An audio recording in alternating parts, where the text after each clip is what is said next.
नमस्कार साथियों, मेरा नाम है प्रीतम कुमार और मैं अपने चैनल पर आप लोगों का हार्दिक स्वागत करता हूं। तो आज हम लोग विज्ञान के कुछ महत्वपूर्ण क्वेश्चनों को करने जा रहे हैं, जो कि railway, NTPC, SSC, CGL, NDA, CDS और विभिन्न कॉम्पिटिटिव एग्जाम में बहुत ही महत्वपूर्ण रोल अदा करते हैं। अगर ये वीडियो आपको हेल्पफुल लगे तो लाइक, शेयर और सब्सक्राइब करना ना भूलें। चलिए इसी के साथ करते हैं आज का पहला क्वेश्चन। कोई वस्तु केवल गुरुत्व क्रिया के अधीन निर्वात में मुक्त रूप से गिर रही है, निम्नलिखित में से कौन एक गिरने के दौरान स्थिर बना या बनी रहती है? तो यहाँ पर हो जाएगा कुल यांत्रिक ऊर्जा, और यांत्रिक ऊर्जा बराबर होती है गतिज ऊर्जा प्लस स्थितिज ऊर्जा के। एक्सप्लेनेशन इसका देखेंगे।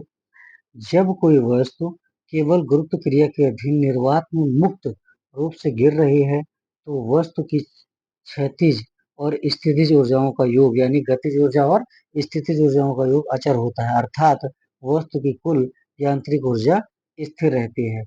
आगे देखेंगे, निम्नलिखित भौतिक राशियों में से कौन सी एक किसी दिए गए तापमान पर सभी गैसों के अणुओं के लिए समान होती है? यहाँ पर ऑप्शन सी करेक्ट हो जाएगा, यानी कि गतिज ऊर्जा। गतिज ऊर्जा किसी दिए गए तापमान पर सभी गैसों के अणुओं के लिए समान होती है। किसी भी अणु की औसत गतिज ऊर्जा गैस के परम ताप के अनुक्रमानुपाती होती है। अगला क्वेश्चन, न्यूटन के गति के नियम उन वस्तुओं के लिए सत्य नहीं है जो क्या होती हैं? प्रकाश के वेग के तुल्य वेग से गति कर रहे हों। यानी कि आइंस्टीन के सापेक्षता के सिद्धांत के अनुसार जब कोई वस्तु प्रकाश के वेग के तुल्य वेग से गति करती है, तब उनका द्रव्यमान होता है m is equal to M zero, m upon under root one minus V square upon C square होता है। क्या होता है? सी स्क्वायर होता है, जो कि स्थिर नहीं है। परिणाम स्वरूप इस वस्तु पर न्यूटन के गति के नियम नहीं होते, यानी नहीं लगते हैं। आगे देखेंगे, निम्नलिखित कथनों में से कौन सा एक सही नहीं है? तो यहाँ पर ऑप्शन डी करेक्ट हो जाएगा आपका। क्या हो जाएगा? Option D. Option D correct हो जाएगा। तो ऑप्शन डी में क्या दिया गया है देखेंगे। पृथ्वी की सतह पर समुद्र तल पर किसी भी पिंड का भार और औसत द्रव्यमान समान होता है। इसका एक्सप्लेनेशन देखेंगे। पृथ्वी की सतह पर समुद्र तल पर किसी भी पिंड का द्रव्यमान प्रत्येक स्थान पर अचर रहता है, जबकि पिंड का भार अलग अलग स्थान पर बदलता रहता है। अगला क्वेश्चन, पृथ्वी से 2 किलोमीटर ऊपर उड़ते हुए किसी वायुयान से एक ईंट ऊर्ध्वाधर फेंकी जाती है। ईंट क्या होगी? यानी सी, स्थिर त्वरण से गिरेगी। एक्सप्लेनेशन देखेंगे इसका। पृथ्वी से ऊपर उड़ते हुए वायुयान से ईंट को ऊर्ध्वाधर फेंका जाता है, तो वह गुरुत्वीय त्वरण के अधीन गिरती है। अतः ईंट का त्वरण सदैव जी होगा, जो कि स्थिर होगा। आगे देखेंगे, किसी पिंड के संवेग परिवर्तन की दर किसके बराबर होती है? ये हो जाएगा सी, यानी कि परिवर्तन बल, यानी dp upon dt is equal to F होता है। ठीक, तो यहाँ पर किसी पिंड के संवेग परिवर्तन की दर परिमाण बल के बराबर होती है। आगे देखेंगे, यांत्रिक ऊर्जा की एसआई इकाई क्या है? बी हो जाएगा, यानी कि वाट हो जाएगा। आगे देखेंगे, सॉरी इसमें जूल होगा, क्योंकि ऊर्जा कोई सी भी हो उसका मात्रक जो है हमेशा जूल ही होता है। जो ये वाट ही शक्ति का मात्रक है। P बराबर डब्ल्यू अपॉन टी। आगे देखेंगे, किसी कमानी का कमानी स्थिरांक किस पर निर्भर करता है? यानी कि डी हो जाएगा, उसकी मोटाई, उसके व्यास और उसके पदार्थ पर। किसी कमानी का कमानी स्थिरांक उसकी मोटाई, व्यास और उसके पदार्थ पर निर्भर करता है। आगे देखेंगे, 0 डिग्री सेल्सियस पर पारद के 760 कॉलम द्वारा लगने वाला बल, लगने वाला दाब क्या कहलाता है? ये कहलाता है एक एटमॉस्फेयर। 0 डिग्री सेल्सियस पर पारा के 760 कॉलम दाब पर लगने वाला दाब एक एटमॉस्फेयर लगता है, एक वायुमंडलीय दाब। निम्नलिखित भौतिक राशियों में से किस एक की विमाएं प्लांक नियतांक h की विमाओं के समान होता है? यहाँ पर हो जाएगा v, यानी कि कोणीय संवेग। कोणीय संवेग की विमय प्लांक नियतांक h की विमाओं के समान होता है। आगे देखेंगे, हुक का नियम निम्नलिखित में से किसके लिए मान्य है? यहाँ पर हो जाएगा ऑप्शन ए, प्रतिबल तनाव वक्र का केवल समानुपातिक क्षेत्र। हुक के नियम के अनुसार प्रतिबल तनाव वक्र का केवल समानुपातिक क्षेत्र है। आगे देखेंगे अगला क्वेश्चन, एक कण विश्राम अवस्था से एक समान त्वरण के साथ एक सीधी रेखा में गतिमान है। 5वें सेकंड की तुलना में 6वें सेकंड के दौरान विस्थापन में प्रतिशत वृद्धि लगभग कितनी होगी? यहाँ पर ऑप्शन डी करेक्ट हो जाएगा, यानी 44%। एक कण जो विश्राम अवस्था से एक समान त्वरण के साथ एक सीधी रेखा में गतिमान है, ये 5वें सेकंड की तुलना में 6वें सेकंड के दौरान विस्थापन में एक 44% की वृद्धि होगी।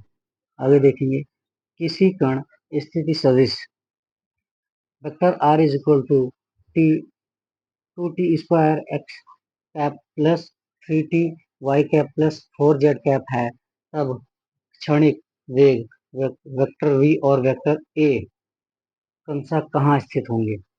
ये होगा ऑप्शन डी करेक्ट हो जाएगा, एक्स वाई तल पर और एक्स दिशा के समानांतर।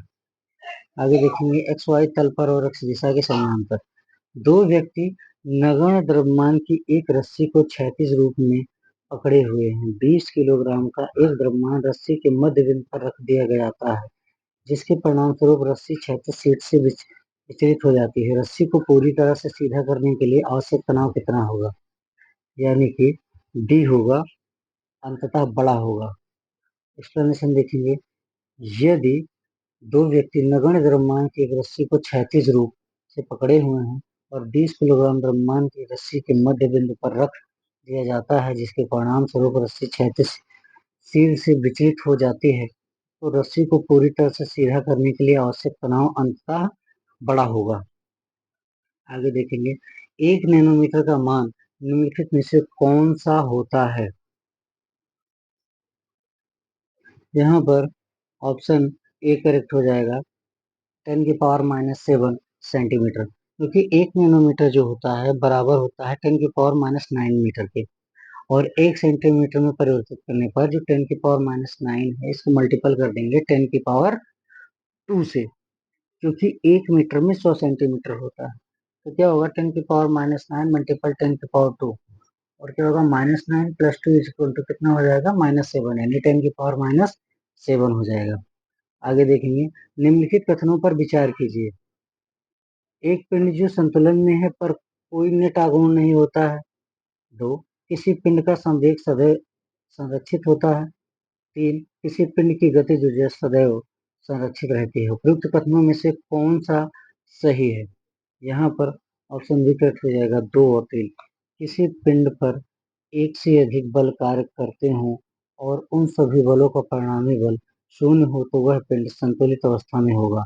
इस दशा में पिंड पर लगने वाले सभी बल संतुलित कहलाते हैं। अतः जब कोई पिंड संतुलन में होता है तो उसका नेट आघूर्ण शून्य होता है, और जब 2 या 2 से अधिक वस्तुओं के एक समूह में जो परस्पर संपर्क में हो, यदि कोई परस्पर क्रिया प्रतिक्रिया होती है, जैसे आपस में टक्कर होती है, तो उनके संवेगों का कुल वेग सदैव स्थिर रहता है। यदि किसी एक वस्तु का संवेग घटता है तो अन्य का उतने ही परिमाण से बढ़ जाता है और कुल योग उतना ही बना रहता है, वह संवेग संरक्षण कहलाता है। इस प्रकार किसी वस्तु का संवेग तब तक अपरिवर्तित रहता है जब तक वस्तु के निकाय पर कोई बाह्य बल आरोपित न हो।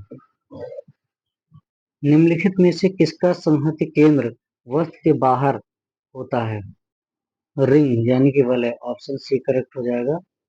आगे देखेंगे, ठोस वस्तु का संहति केंद्र वस्तु के बाहर होता है, जैसे क्रिकेट की गेंद, पुस्तक तथा फाउंटेन पेन इत्यादि खोखली वस्तुओं का संहति केंद्र वस्तु के बाहर होता है, जैसे कि वलय। आगे देखेंगे, एक व्यक्ति किसी घर्षण रहित क्षैतिज धरातल पर खड़ा है। इस धरातल पर एक निश्चित दूरी तक वह कैसे आगे बढ़ सकता है? यानी कि डी करेक्ट हो जाएगा, लुढ़क कर। संपर्क में रखी दो वस्तुओं के मध्य एक प्रकार का बल कार्य करता है जो गति करने में वस्तु का विरोध करता है। इसे घर्षण बल कहा जाता है। घर्षण के बिना गति संभव नहीं है। कूदने और दौड़ने के लिए की आवश्यकता होती है, अतः घर्षण के बिना दौड़कर या कूदकर आगे बढ़ना संभव नहीं है। घर्षण के बिना लुढ़क कर आगे बढ़ा जा सकता है। आगे देखेंगे, एक व्यक्ति एक पिंड को किसी क्षैतिज घर्षण रहित समतल पृष्ठ पर फेंकता है। यह देखा गया है कि इस पिंड पर दो बल कार्य करते हैं, पहला गुरुत्वाकर्षण बल और दूसरा पृष्ठ की अभिलंब प्रतिक्रिया बल। गति के तीसरे नियम यानी क्रिया प्रतिक्रिया नियम के अनुसार नेट परिणामी बल शून्य है। निम्नलिखित में से कौन सा पिंड की गति के लिए कहा जा सकता है? तो यहाँ पर क्या करेक्ट हो जाएगा? ऑप्शन डी करेक्ट हो जाएगा। क्या? पिंड स्थिर वेग से चलेगा। एक्सप्लेनेशन देखेंगे, न्यूटन की गति के तीसरे नियम के अनुसार नेट परिणामी बल शून्य है, इसलिए पिंड स्थिर वेग से चलेगा। आगे देखेंगे, एक लड़का एक ही आकार, आमाश और भार वाले चार पत्थरों को समान चाल से क्षैतिज रेखा के सापेक्ष भिन्न भिन्न प्रारंभिक कोणों पर फेंकता है। यदि कोण 15 डिग्री, 30 डिग्री, 45 डिग्री, 60 डिग्री है, तब किसी कोण पर फेंका गया पत्थर क्षैतिज रूप से अधिकतम दूरी तय करेगा। होगा सी। यानी परास अधिकतम जब होता है जब आप उसको 45 डिग्री के कोण यानी 45 डिग्री के कोण पर एंगल पर फेंकते हैं। जब लड़का एक ही आकार, आमाश और आमाप या भार वाले चार पत्थरों को समान चाल से क्षैतिज रेखा के सापेक्ष भिन्न भिन्न प्रारंभिक कोणों पर फेंकता है, तो यह सभी पत्थर वक्र पथ पर गति करते हैं तथा उसकी गति को अप्रक्षेप्य गति कहते हैं। अगला क्वेश्चन, निम्नलिखित कथनों पर विचार कीजिए। पृथ्वी अपनी कक्षा पर एक समान दर से गति नहीं करती। पृथ्वी की गति रवि नीच पर तीव्रतम और रवि उच्च पर उच्चतम होती है। उपयुक्त कथन निम्नलिखित किस नियम के लिए सत्य है? यहाँ से आपका ऑप्शन ए करेक्ट हो जाएगा, यानी केपलर के द्वितीय नियम का। एक्सप्लेनेशन देखेंगे, पृथ्वी की गति का संबंध केपलर के नियम से है। खगोल विज्ञान में केपलर की ग्रहीय गति को 3 नियम इस प्रकार हैं। सभी ग्रहों की कक्षा दीर्घवृत्ताकार होती है तथा सूर्य इस कक्षा के नाभिक पर होता है। ग्रह को सूर्य से जोड़ने वाली रेखा समान समयांतराल में समान क्षेत्रफल तय करती है। ग्रह द्वारा सूर्य की परिक्रमा की कक्षीय अवधि का वर्ग अर्ध दीर्घअक्ष के घन के समानुपाती होता है। आगे देखेंगे, एक यात्री एक चलती रेलगाड़ी में 5 रुपए का सिक्का उछालता है। यदि सिक्का उसके पीछे गिरता है तो रेलगाड़ी, ए ऑप्शन करेक्ट हो जाएगा, एक समान त्वरण से ही चल रही है। आगे देखेंगे, यदि एक यात्री एक चलती रेलगाड़ी में 5 रुपए का सिक्का उछालता है और यदि सिक्का उसके पीछे गिरता है तो रेलगाड़ी एक समान त्वरण से ही चल रही है। आगे देखेंगे, एक मनुष्य द्वारा भूमि पर लगाया गया दबाव सबसे अधिक कब होता है? जब होता है, बी ऑप्शन, तब जब वह एक पैर की पादांगुली पर खड़ा होता है। आगे देखेंगे, जब एक मनुष्य अपनी एक पैर की पादांगुली पर खड़ा होता है तो मनुष्य द्वारा पृथ्वी पर लगाए जाने वाले दबाव सबसे अधिक होता है, क्योंकि दाब प्रति एकांक क्षेत्रफल पर लगने वाले बल के बराबर होता है, तो क्षेत्रफल कम होने पर दाब अधिक होगा, क्योंकि P बराबर F/A होता है, यानी बल बटा क्षेत्रफल। यानी कि जो दाब है वो क्षेत्रफल के एंटी प्रोपोर्शनल है। ठीक है, तो यानी क्षेत्रफल जितना ही कम होगा दाब उतना ही अधिक होगा। एक ऊंचे स्प्रिंग बोर्ड से गोता मारने वाला एक खिलाड़ी नीचे पानी में घुसने से पहले विभिन्न प्रकार के अभ्यासों को संपन्न कर सकता है। निम्नलिखित में से कौन सा एक प्राचल गिरने के दौरान स्थिर रहेगा? यहाँ पर ऑप्शन डी करेक्ट हो जाएगा, खिलाड़ी का कोणीय संवेग। एक्सप्लेनेशन देखेंगे, जब किसी ऊंचे स्प्रिंग बोर्ड से गोता मारने के लिए खिलाड़ी उछलता है तो वह हवा में अपने हाथों तथा पैरों को गोल करके शरीर को मोड़ता है। ऐसा करने से खिलाड़ी का जड़त्व आघूर्ण घट जाता है तथा उसका कोणीय वेग बढ़ जाता है, जिसके कारण उसका कोणीय संवेग संरक्षित रहता है। आगे देखेंगे, यदि 1 किलोग्राम द्रव्यमान वाली एक वस्तु पर 1 न्यूटन का बल डाला जाता है तो यह क्या होगी? 1 मीटर पर सेकेंड स्क्वायर के त्वरण से गति करेगी। एक्सप्लेनेशन इसमें नहीं दिया गया है, चलिए आगे देखते हैं। 121, एक कमानीदार तुला का उपयोग करते हुए एक इस्पात के गोलक को विभिन्न द्रवों में डुबोकर उसका आभासी भार मापा गया है। इस द्रव के लिए पठन सबसे अधिक प्राप्त होगा। यहाँ पर ऑप्शन सी करेक्ट हो गया है, जिसमें गोलक को सबसे गहरा डुबोया गया था। इस्पात के गोलक का आभासी भार उस द्रव के लिए सबसे अधिक प्राप्त होगा जिसमें गोलक को सबसे गहरा डुबोया जाता है।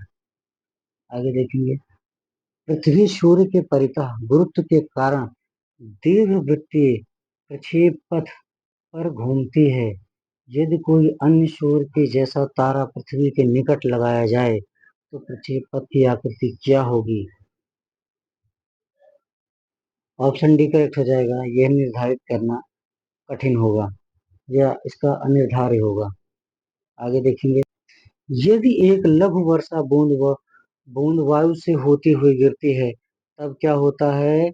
सी, उसका वेग कुछ समय के लिए बढ़ता रहता है और फिर एक समान हो जाता है।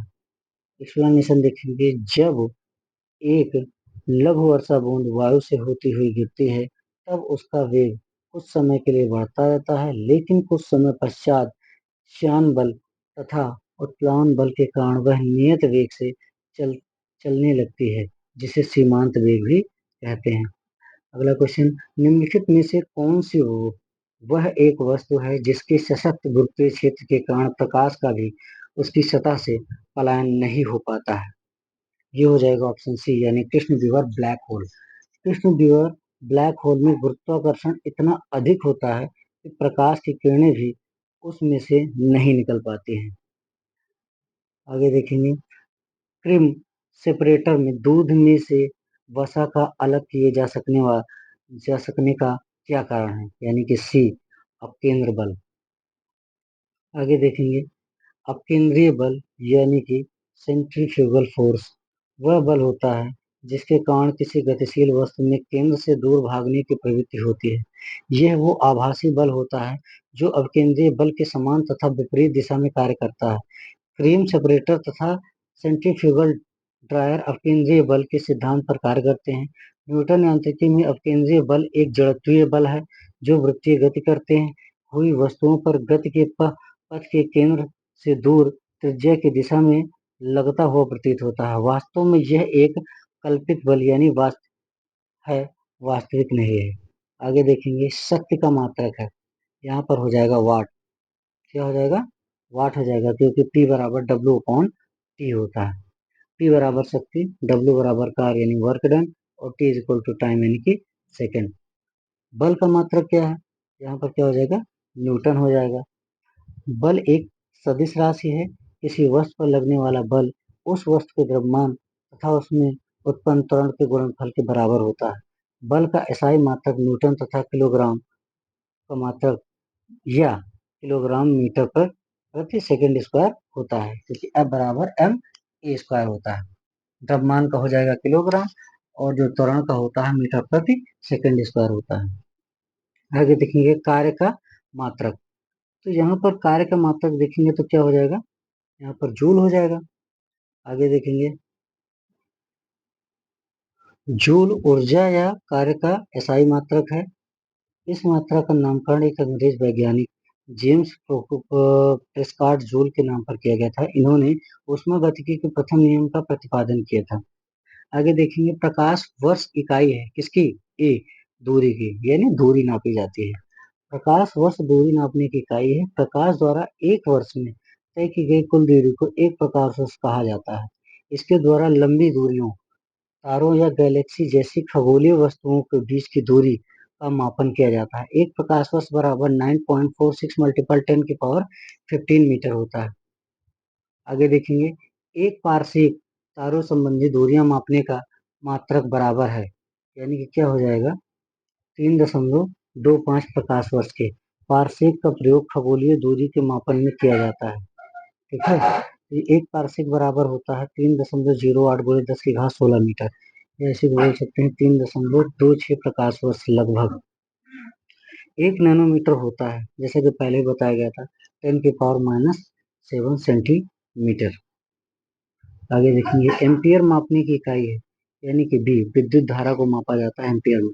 विद्युत धारा मापने के लिए एम्पियर आई का प्रयोग एक इकाई के रूप में किया जाता है। इसका नामकरण आंद्रे मैरी एम्पियर के नाम पर किया गया था। इन्होंने विद्युत चुंबकत्व की खोज की कि 1 कूलाम प्रति सेकंड की दर से प्रवाहित विद्युत आवेश का मान 1 एम्पियर होता है। Q बराबर IT होता है, यानी I बराबर Q अपॉन T। निम्नलिखित SI यूनिटों में कौन सी सही सुमेलित नहीं है, यानी कि डी हो जाएगा। ठीक, किसी सतह की इकाई क्षेत्रफल पर लगने वाला बल दाब कहलाता है। दाब का SI मात्रक पास्कल होता है। डाइन बल का सीजीएस पद्धति में मात्रक होता है। आगे देखेंगे, सुमेलित कीजिए, यानी जूल क्या हो जाएगा, कार्य का मात्रक हो जाएगा। एम्पियर धारा का हो जाएगा। वाट आपका कार्य का हो जाएगा। वोल्ट कैलोरी क्या हो जाएगा, ऊष्मा का मात्रक। तो आप देख सकते हैं यहाँ पर, ठीक, कौन सा करेक्ट होगा यहाँ पर यहाँ पर होगा एम्पियर यानी कि धारा, यानी बी का 1, ठीक है, और बी का 1 केवल पहले में दिया गया है। ए का 3 हो जाएगा, यानी कार्य का मतलब जूल कार्य का मात्रक हो जाएगा। ठीक, देख सकते हैं आप, ये जूल हो जाएगा कार्य का, एम्पियर धारा का, वाट हो जाएगा सामर्थ्य यानी शक्ति का, वोल्ट हो जाएगा विभवांतर का, और कैलोरी ऊष्मा का हो जाएगा। निम्नलिखित में से कौन सा सुमेलित नहीं है, यहाँ पर हो जाएगा ऑप्शन डी, प्रकाश वर्ष, जो समय मापन की इकाई है। दिए गए प्रश्न में विकल्प डी में असत्य है, क्योंकि प्रकाश वर्ष दूरी के मापन की एक इकाई है। एक वर्ष में प्रकाश द्वारा तय की गई कुल दूरी प्रकाश वर्ष कहलाती है। आगे देखेंगे, 1 माइक्रोन लंबाई प्रदर्शित करता है, यानी कि बी कितना हो जाएगा, 10⁻⁴ सेंटीमीटर की, क्योंकि 1 माइक्रोन बराबर होता है 10⁻⁶ मीटर। माइक्रोन की लंबाई के मापन की बहुत सूक्ष्म इकाई है, इसे न्यू से प्रदर्शित किया जाता है। 1 माइक्रोन बराबर 10⁻⁴ सेंटीमीटर की लंबाई को प्रदर्शित करता है। 1 माइक्रोन बराबर होता है 10⁻⁶ मीटर, और जब आप इसको सेंटीमीटर में बदलेंगे, क्योंकि 1 मीटर बराबर 100 सेंटीमीटर होता है, तो 10⁻⁻6 मल्टीपल 10⁻², यानी कितना हो जाएगा, -6 +2 इज इक्वल टू 10⁻⁴। आगे देखेंगे, निम्नलिखित में से कौन सा एक सुमेलित नहीं है, यहाँ पर ऑप्शन क्या हो जाएगा, बी हो जाएगा। अश्व शक्ति इकाई है, शक्ति की इकाई इसमें बताया गया है। सेल्सियस तापमान के मापन का एक मात्रक है, इसे सेंटीग्रेड भी कहते हैं। इसके अलावा तापमान के मापन में फ़ारेनहाइट और केल्विन इकाइयों का भी प्रयोग किया जाता है। डेसिबल ध्वनि की प्रबलता की इकाई है। अश्व शक्ति मतलब इसको नापा जाता है। ठीक, समुद्री मीन नौ संचालन से दूरी की इकाई है, और सेल्सियस ऊष्मा की इकाई है। सॉरी, इसमें जो है डी करेक्ट हो जाएगा। सेल्सियस तापमान की इकाई है, ऊष्मा की कैलोरी होती है। आगे देखेंगे, ऊष्मा की इकाई निम्नलिखित में से कौन नहीं है, यानी कि ए, सेंटीग्रेड नहीं है, बाकी कैलोरी, जूल और अर्ग तीनों होती है। ऊष्मा की एक इकाई के रूप में कैलोरी, जूल और अर्ग का प्रयोग किया जाता है। ऊष्मा को ऊर्जा के रूप में भी माना जाता है, जबकि सेंटीग्रेड का प्रयोग तापमान के मापन में किया जाता है। आगे देखेंगे, 1 पिकोमीटर बराबर होता है इसके, सी के, यानी 10⁻12 ग्राम के, इसमें दिया गया है। पिकोग्राम द्रव्यमान को मापने की एक मीट्रिक मापन की इकाई है। पिकोग्राम बराबर होता है इतना, यानी जैसा आप देख सकते हैं इसमें दिया गया 10⁻12 ग्राम के। आगे देखेंगे, 1 किलोग्राम प्रति सेकंड स्क्वायर दाब समतुल्य है बी, यानी किसके, एक बार के। 1 किलोग्राम प्रति सेकंड स्क्वायर दाब एक बार के समतुल्य होगा। एक बराबर 1 × 10⁶ डाइन प्रति सेंटीमीटर स्क्वायर। आगे देखेंगे, तेल का एक बैरल निम्न में से किसके बराबर होता है, ये हो जाएगा ऑप्शन बी करेक्ट हो जाएगा, यानी कि 159 लीटर के। एक बैरल बराबर होता है 158.9873 लीटर होता है। लगभग 159 लीटर। क्यूसेक में क्या मापा जाता है? जल का बहाव मापा जाता है। क्यूसेक पानी के बहाव की दर मापन की एक इकाई है। क्या है? एक इकाई है। क्यूसेक का मतलब प्रति सेकंड 1 घन फुट पानी का बहाव होता है। सामान्यतः पानी का बहाव लीटर में मापना संभव नहीं है, परंतु इसे लगभग 28.317 लीटर के समतुल्य समझा जाता है।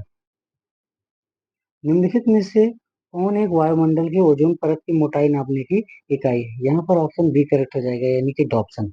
डॉप्सन इकाई का प्रयोग वायुमंडल के ओजोन परत की मोटाई मापन के लिए किया जाता है। डॉप्सन इकाई का नामकरण ऑक्सफोर्ड विश्वविद्यालय के शोधकर्ता गॉर्डन डॉप्सन के नाम पर किया गया था।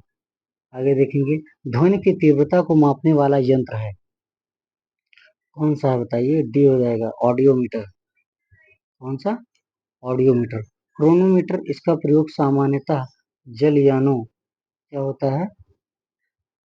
सामान्यतः जलयानों पर समय का पूर्ण विशुद्ध मापन करने के लिए किया जाता है। एनीमोमीटर वायु के वेग का मापन करने के लिए। ऑडियोफोन दोषपूर्ण श्रवण शक्ति को सुधार के लिए। और ऑडियोमीटर ध्वनि की तीव्रता के मापन के लिए।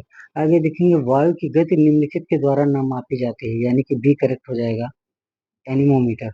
एनीमोमीटर का प्रयोग वायु की गति मापने के लिए किया जाता है।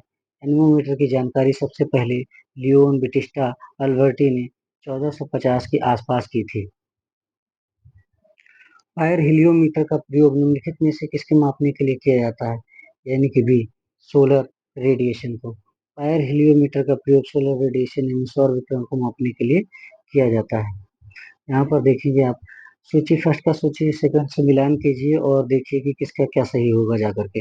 बैरोमीटर से क्या नापा जाता है? दाब मापा जाता है। ठीक है।